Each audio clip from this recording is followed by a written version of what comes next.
का महत्वपूर्ण तत्व कौन सा है? तो संप्रेषण का महत्वपूर्ण तत्व है उपयुक्त माध्यम। क्या होता है? उपयुक्त माध्यम। अगला, एक विद्यालय में प्रभावी संप्रेषण का मुख्य उद्देश्य होता है। एक विद्यालय में प्रभावी संप्रेषण का मुख्य उद्देश्य क्या होता है?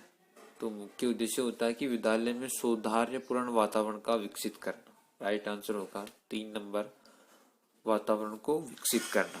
अगला, संप्रेषण का अर्थ है। संप्रेषण का अर्थ है, तो संप्रेषण का अर्थ है कि परंपरा, विचारों और भावनाओं को साझेदारी करना। राइट आंसर होगा 4। अगला क्वेश्चन, संप्रेषण होना चाहिए। संप्रेषण होना चाहिए, तो संप्रेषण होना चाहिए शिक्षम, अधिगम्य, दृढ़मांगी। राइट आंसर होगा 3। अगला, प्राथमिक कक्षा में प्रभावी अधिगम के लिए निम्नलिखित में से कौन सा संप्रेषण उपकरण अधिगम योगदान देता है? जो प्राथमिक कक्षा है उसका प्रभावी अधिगम के लिए कौन सा संप्रेषण उपकरण अधिगम योगदान देता है? तो कौन सा योगदान देता है? तो वो योगदान देता है कि एक संवेद सक्रियता पर निर्भर करती है।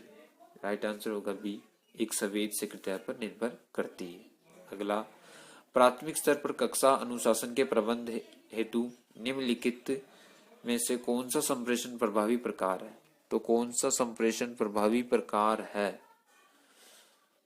तो वो संप्रेषण प्रभावी प्रकार होगा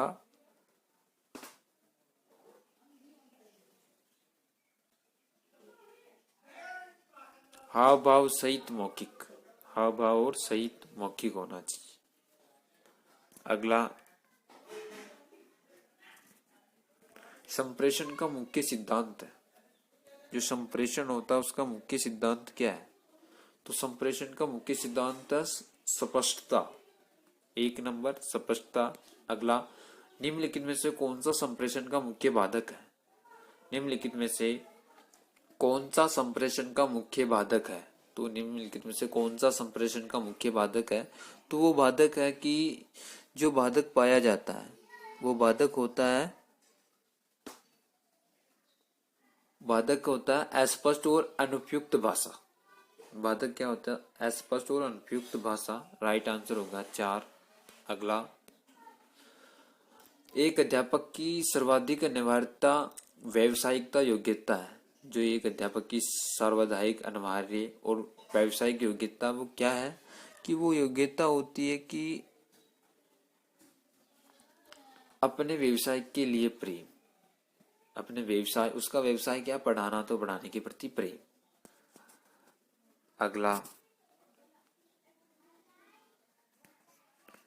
प्राथमिक स्तर के अध्यापक को सर्वाधिक महत्वपूर्ण भूमिका निम्नलिखित है।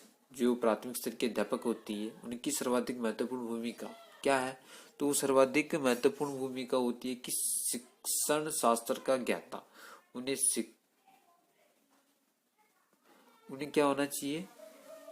प्राथमिक स्तर के अध्यापकों की सर्वाधिक महत्वपूर्ण भूमिका होती है। तो वो महत्वपूर्ण भूमिका क्या है? कि विद्यार्थियों के भविष्य का निर्माता। वो प्राथमिक स्तर के रहते हैं, उन्हें छोटे विद्यार्थियों को पढ़ाना होता है, तो क्या है कि भविष्य का निर्माण करते हैं, छोटे विद्यार्थियों के भविष्य का निर्माण करते हैं। अगला, एक अध्यापक की मुख्य शैक्षणिक योग्यता कौन सी है? एक अध्यापक की मुख्य शैक्षणिक योग्यता कौन सी है? तो एक अध्यापक की मुख्य शैक्षणिक योग्यता है कि विषय पर अधिकारिता, उसे विषय का पूर्ण ज्ञान और अधिकारिता प्राप्त होनी चाहिए। अगला, एक अध्यापक का अनिवार्य व्यक्तित्व संबंधी गुण है। एक अध्यापक का अनिवार्य व्यक्तित्व गुण क्या है? तो वो गुण होता है अभिव्यक्ति में परवाह होनी चाहिए, अभिव्यक्ति में परवाह होनी चाहिए। अगला, एक अध्यापक का अनिवार्य व्यक्ति संबंधी गुण है। एक अध्यापक का अनिवार्य संबंधी गुण है, तो अनिवार्य संबंधी गुण क्या होता है? अनिवार्य संबंधी गुण है कि उच्च नैतिक चरित्र, उसका उच्च नैतिक चरित्र। अगला,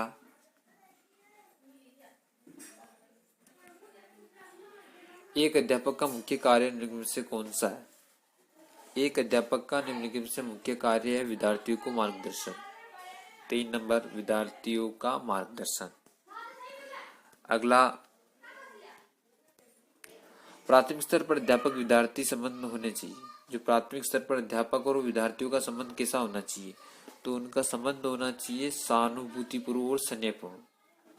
राइट आंसर होगा 3। अगला सवाल, प्राथमिक स्तर पर कक्षा अध्यापक प्रणाली विषय अध्यापक प्रणाली से अधिक उपयुक्त है, क्योंकि क्या कारण है, तो वो कारण है कि अधिक अध्यापक विद्यार्थी संपर्क संभव है। अधिक अध्यापक से विद्यार्थियों का संपर्क संभव है। अगला, प्रजातांत्रिक नेतृत्व में एक नेता के निर्णय निर्भर करते हैं। जब प्रजातांत्रिक नेतृत्व में एक नेता के निर्णय निर्भर करते हैं, तो निर्णय क्या निर्भर करते हैं, तो निर्णय निर्भर करते हैं कि इसमें छात्रों समूह के सदस्यों के सहयोग पर, समूह के सदस्यों के सहयोग पर। अगला, सतह और व्यापक मूल्यांकन के, सतह और व्यापक मूल्यांकन के व्यापक शब्द का अर्थ क्या है, तो व्यापक शब्द का अर्थ क्या है, तो व्यापक शब्द का अर्थ है कि बालक के विकास के विभिन्न पक्षों में नियत हो। जब बालक का विकास होता है तो निम्न विभिन्न पक्षों से नियत होता है। अगला, मूल्यांकन शब्द एक प्रक्रिया को दर्शाता है जिसके द्वारा अध्यापक, मूल्यांकन शब्द एक प्रतिक्रिया को दर्शाता है जिसके द्वारा अध्यापक, जिसके द्वारा अध्यापक क्या करता है, जिसके द्वारा अध्यापक विद्यार्थियों को प्रगति को व्यवस्थित करता है। राइट आंसर होगा 4।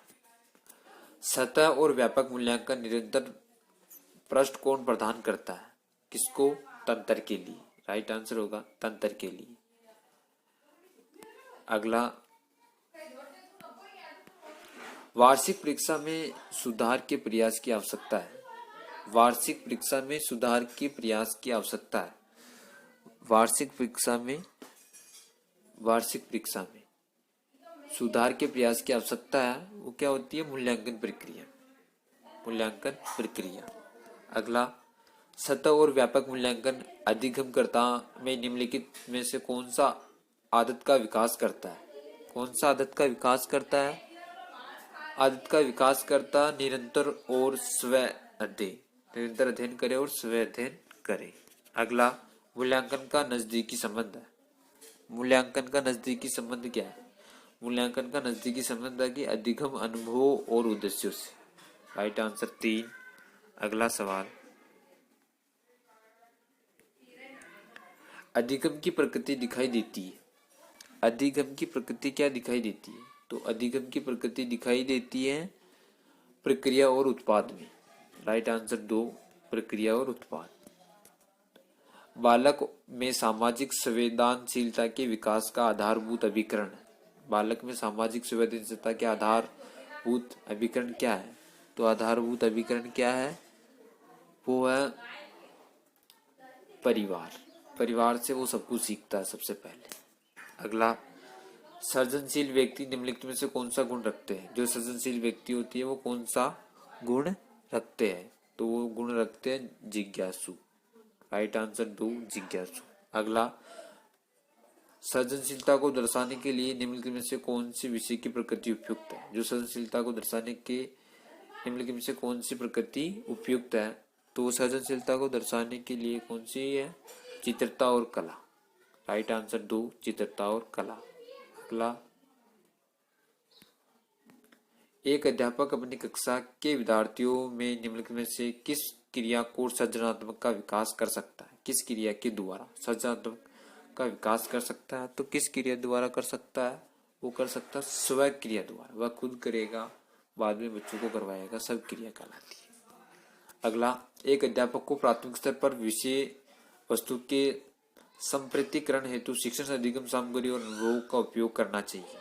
कैसे करना चाहिए, वो करना चाहिए सांकेतिक सामग्री, जिसे संकेत के द्वारा बच्चों को पढ़ाया जा सकता है। अगला क्वेश्चन, बालक में सामाजिक संवेदनशीलता को पैदा करने की निम्नलिखित से कौन सी विधि सर्वोत्तम है, तो वो विधि है घर और समाज में वास्तविक जीवन के उदाहरण। इसके द्वारा संवेदनशीलता और सर्वोत्तम की विधि का अनुवाद किया जा सकता है। नमस्कार, मिलते हैं अगले वीडियो में। आज की क्लास यहीं खत्म करते हैं। जय हिंद।